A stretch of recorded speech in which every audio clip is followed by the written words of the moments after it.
வணக்கம் குழந்தைகளா. இன்னைக்கு நம்ம மழலை கதை புத்தகத்துல பார்க்க போற கதையின் பெயர் இயற்கையின் நண்பர்கள் இனியனும் ஓவியாவும். ஒரு நாள் காலை இனியனும் ஓவியாவும் அருகில் இருந்த பூங்காவிற்கு சென்றார்கள். ஆனால் அந்த பூங்கா குப்பைகளால் நிறைந்து காணப்பட்டது. அழகிய செடிகளுக்கு இடையே நெகிழி பைகளும் காகிதங்களும் கிடப்பதைக் கண்டு அவர்கள் வருத்தமடைந்தார்கள்.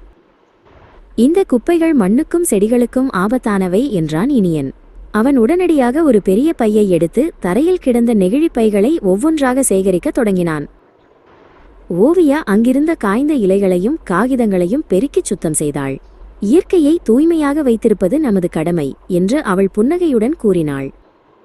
அவர்கள் ஒரு புதரை சுத்தம் செய்தபோது அங்கே ஒரு சிறிய குருவி சிக்கித் தவிப்பதை கண்டார்கள். அந்த குருவியின் காலில் மெல்லிய பிளாஸ்டிக் நூல் ஒன்று சுற்றியிருந்தது. அதனால் குருவியால் பறக்க முடியவில்லை. ஓவியா மிகவும் மென்மையாக அந்த குருவியை தன் கைகளில் ஏந்தினாள். அதன் காலில் இருந்த பிளாஸ்டிக் நூலை கவனமாக பிரித்து எடுத்தாள். குருவி இப்போது வலியின்றி மெதுவாக அசைந்தது. பூங்காவில் இருந்த செடிகள் பல தாகத்தால் வாடிப்போயிருந்தன. இனியன் அங்கிருந்த குழாயிலிருந்து ஒரு வாளி நிறைய தண்ணீர் பிடித்து வந்தான். வாடியிருந்த ஒவ்வொரு செடிக்கும் அவன் தண்ணீர் ஊற்றினான்.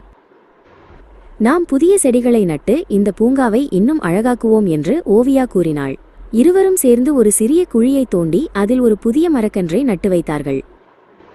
மக்கள் குப்பைகளை போடாமல் இருக்க ஓவியா ஒரு யோசனை செய்தாள்.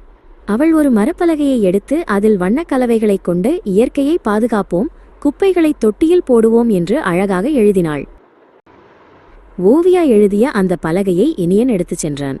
பூங்காவின் நுழைவாயிலில் அனைவரும் பார்க்கும் வகையில் ஒரு கம்பில் அந்த பலகையை அவன் உறுதியாக நட்டு வைத்தான்.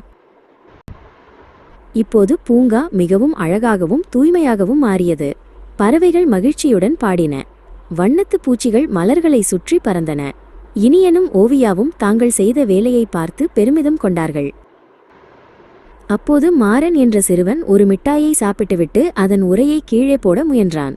ஓவியா மெதுவாக அவனிடம் சென்று, நண்பா, இந்த பூங்கா நம் வீடு போன்றது. குப்பையை தொட்டியில் போட்டால் இயற்கை நம்மை நேசிக்கும் என்றாள். மாறன் தன் தவறை உணர்ந்து உரையை தொட்டியில் போட்டான். இயற்கையை மதிப்பதும் பாதுகாப்பதும் நம் ஒவ்வொருவரின் பொறுப்பு. இனியனும் ஓவியாவும் மற்ற குழந்தைகளுடன் இணைந்து அந்த பசுமையான பூங்காவில் மகிழ்ச்சியாக விளையாடினார்கள். என்ன குழந்தைங்களா, உங்களுக்கு இந்த கதை பிடிச்சிருந்ததா? இந்த கதை பிடிச்சிருந்ததுன்னா சேனலை லைக் பண்ணிட்டு சப்ஸ்கிரைப் பண்ணுங்க.